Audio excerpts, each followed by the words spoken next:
तक ये बात सामने नहीं आई, पर शिव पंचायत कथा में आ रही है तो सावधानी से सुनना। एक प्रश्न हमारे भीतर खड़ा होता है, जब हम सूर्य नारायण भगवान को अर्घ देते हैं, जल चढ़ाते हैं, तो वो जल पृथ्वी पर जब गिरता है तो उसके छींटे हमारे शरीर पर लगते हैं। क्या वो ठीक है?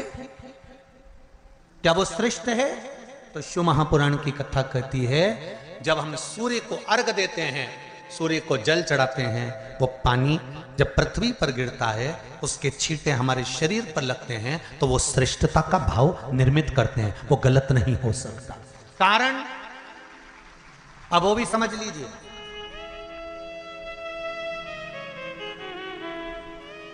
अब सूर्य नारायण भगवान को आप जल चढ़ा रहे हो तो छींटे नहीं लगे, उसके लिए क्या स्टूल पे चढ़ के चढ़ाओगे कि कुर्सी पे चढ़ के चढ़ाओगे? अरे बोलो तो सही। अब कई लोगों के दिमाग में यह बात भरा गई कि हम भगवान को जल चढ़ाते हैं, वो हमारे शरीर में छींटे लगते हैं, जमीन पे से पानी गिरता है, वो हमारे शरीर को छींटे लगते हैं, भगवान को अच्छा नहीं लगता होगा। कौन ने कहा? पहले तो उसको पकड़ के ला। मेरे राम जी महाराज, मेरे भगवान कृष्ण, बड़े बड़े संत, साधु, सन्यासी, तपस्वी, साधक, उपासक जितने भी हुए, जिन्होंने सूर्य की आराधना करी, इन्होंने टेबल पे चढ़कर या कुर्सी पे चढ़कर जल नहीं चढ़ाया। इन्होंने पृथ्वी पर खड़े होकर ही, क्योंकि पृथ्वी तत्व के देव हैं शिव। जब हम मृत्यु लोक पर खड़े होकर, पृथ्वी पर खड़े होकर भगवान शंकर का भाग पृथ्वी तत्व को धारण कर कर जल को हाथ में लेकर जब समर्पित करते हैं, और जो जल नीचे गिरता है वो शरीर पर अगर लगता है तो हमको उसका आशीर्वाद ही प्राप्त होता है, दोष नहीं लगता। पर लोगों ने इसको विपरीत कर दिया। कि कौन ने विपरीत करा? कई लोगों ने इसको विपरीत कर दिया। कौन ने विपरीत करा? तो जो दूसरे धर्म के लोग होते हैं, जिनको हिंदू धर्म से नफरत होती है और जो हिंदू धर्म की पूजन, सेवा, अर्चना को समाप्त करना चाहते हैं, वो धीरे धीरे धीरे धीरे कहने लगे कि सूर्य को जल चढ़ाओगे तो शरीर में लगेगा, शरीर में लगेगा तो दोष लगेगा। इसको कह कहकर घर घर में सूर्य को जल चढ़ाना लोगों ने बंद कर दिया कि आप जल चढ़ाएंगे तो दोष लगेगा, शरीर पे छींटा लगेगा, शरीर को ऐसा लगेगा। ये दोष नहीं है। कितनी सुंदर बात है महाराज। सूर्य नारायण भगवान को जब जल चढ़ाया जाता है, हाथ सिर से 8 इंच की दूरी पर होना चाहिए। जम के बोलिए, सिर से कितना ऊंचा होना चाहिए? 8 इंच ऊपर अपना हाथ होना चाहिए मस्तक से सूर्य को जल चढ़ाते समय। और ना चांदी का, ना स्टील का, ना लोहे का, ना प्लास्टिक का, ना कांच का, ना सोने का कोई बर्तन, ना कांसे का, ना एल्युमिनियम का,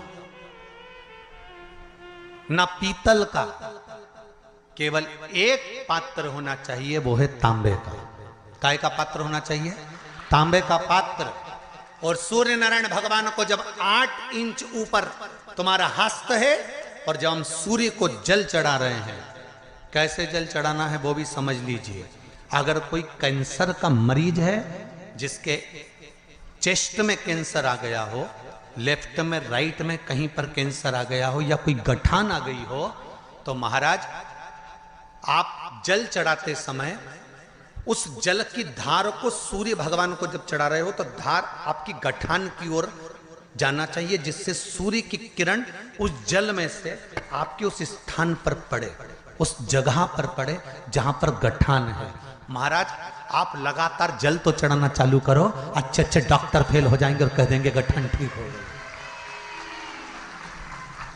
आपका लीवर और किडनी गड़बड़ कर रहा है, आप प्रतिदिन, आपका स्वास्थ्य गड़बड़ रहता है, आप प्रतिदिन ये ज्योतिष शास्त्र के अंतर्गत, रत्न शास्त्र के अंतर्गत, ये रत्न शास्त्र, ज्योतिष शास्त्र, रंग शास्त्र जो हमारे यहाँ है, रंगों के हिसाब से ये जितने रत्न होते हैं, माणिक हुआ, मोती हुआ, नीलम हुआ, मूंगा हुआ, पुखराज हुआ, ये क्यों कहते हैं ये पीला है, ये सफेद है, ये नीला है, ये लाल है, इसको शरीर में क्यों पहनाते हैं? उसका कारण होता है कि जब शरीर में पहनते हैं, सूर्य की किरण उसमें पड़ती है, हमारे शरीर पर वो कलर का इफेक्ट पड़ता है, उस कलर को शरीर पर लगता है, और शरीर पर लगता है तो हमारा शरीर धीरे धीरे, हमारी जो इंद्रियां हैं वो सही होने लगती हैं, काम सही होने लगता है। तो आप कहते हो ना सब, मैं कौन सा नक पहनूं, मैं कौन सा मोती पहनूं, मैं कौन सा पुखराज पहनूं, मैं कौन सा नीलम पहनूं, वो ज्योतिष शास्त्र के अंतर्गत, रत्न शास्त्र के अंतर्गत जितने रत्न हम पहनते हैं ये केवल उस किरण के लिए ही तो पहनते हैं कि जो सूर्य की किरण मिले, उस किरण का प्रभाव हमारे शरीर पर पड़े।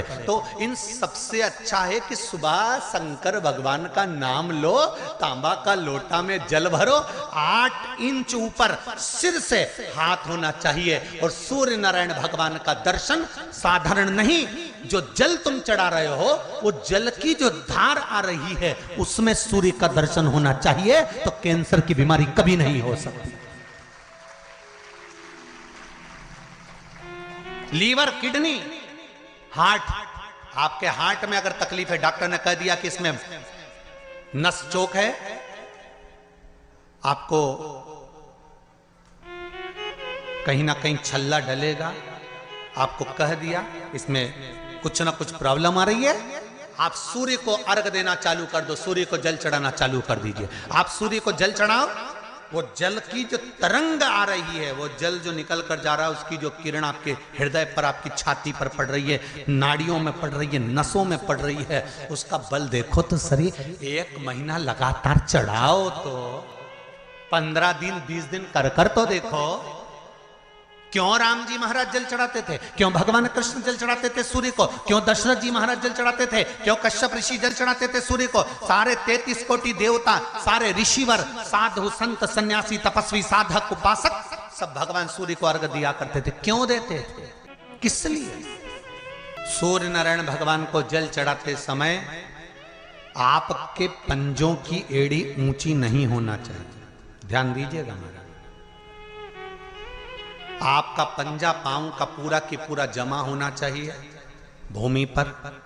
हाथ कितने इंच ऊपर? 8 इंच ऊपर होना चाहिए।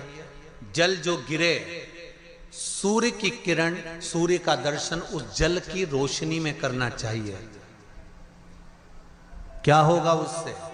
जिस बच्चे को आंख में चश्मा लगा हो, मोटे से मोटा चश्मा लगा हो, छूट नहीं रहा हो, तो थोड़े दिन उसको सूर्य का अर्घ चढ़वाना चालू कर दो और जल में से सूर्य का दर्शन कराना चालू कर दो। सूर्य का दर्शन जल में से 2 महीना 2.5 महीना बहुत है, आंख की रोशनी बढ़ जाएगी, चश्मा हट जाएगा। आप कर देखिए। अब एक प्रश्न और खड़ा होता है सूर्य को अर्घ देने का। गुरुजी, पंचदेव पंचायत में सूर्य नारायण भगवान शंकर की पंचायत में हैं।